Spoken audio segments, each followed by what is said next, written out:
ગુજરાત પ્રદેશ તરફથી અને કેન્દ્રીય ભારતીય જનતા પાર્ટી, અમારા રાષ્ટ્રીય અધ્યક્ષ જેપી નડ્ડાજી અને અમારા ગુજરાતના પ્રદેશના CR પાટીલ અને અમારા મહિલા મોરચાના પ્રમુખ દીપિકાબેન સરવડાના અધ્યક્ષસ્થાને રાજ્યમાં દરેક જિલ્લા સ્તરે યુવતી સંમેલનો થઈ રહ્યા છે।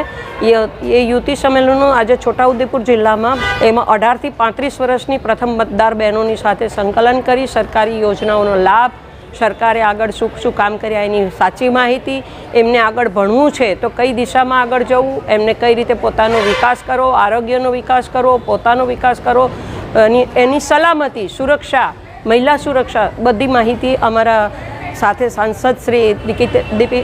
ગીતાબેન રાઠવા, મારા પ્રભારી બેન શ્રી જિગીશાબેન, અહીંના જિલ્લા અધ્યક્ષ શ્રી, જિલ્લા પંચાયતના પ્રમુખ શ્રી, મહિલા મોરચાના પ્રમુખ શ્રી તેમજ સૌ બહેનોએ અથાગ પ્રયત્નથી લગભગ 700 થી 800 બહેનો સાથેનું આજે યુવતી સંમેલન સફળ બનાવ્યું અને દીકરીઓ પણ ખૂબ ખુશ થઈ કે આવી યોજનાઓ અને સુરક્ષાની માહિતી મળી છે અને એમાંય અમારી ખેલકૂદમાં, રમતગમતમાં, યોગમાં, સ્પોર્ટ્સમાં કે અન્ય વિસ્તારોમાં સારી કામગીરી કરીને જે લોકો આગળ વધી છે એવી યુવતીઓનું અમે પ્રમાણપત્ર આપીને સન્માનિત કર્યા છે। એ જ અમારો આખો ભારત દેશની અંદર નરેન્દ્રભાઈ મોદી સાહેબ, આપણા વડાપ્રધાન, વિશ્વની અંદર જ્યારે ડંકો બજાવી રહ્યા હોય તો એમનું એવું સ્વપ્ન છે કે 33% બિલ જ્યારે લોકસભામાં મંજૂર થયું તો આ સૌ દીકરીઓ એને ખૂબ ઉત્સાહથી વધાવે છે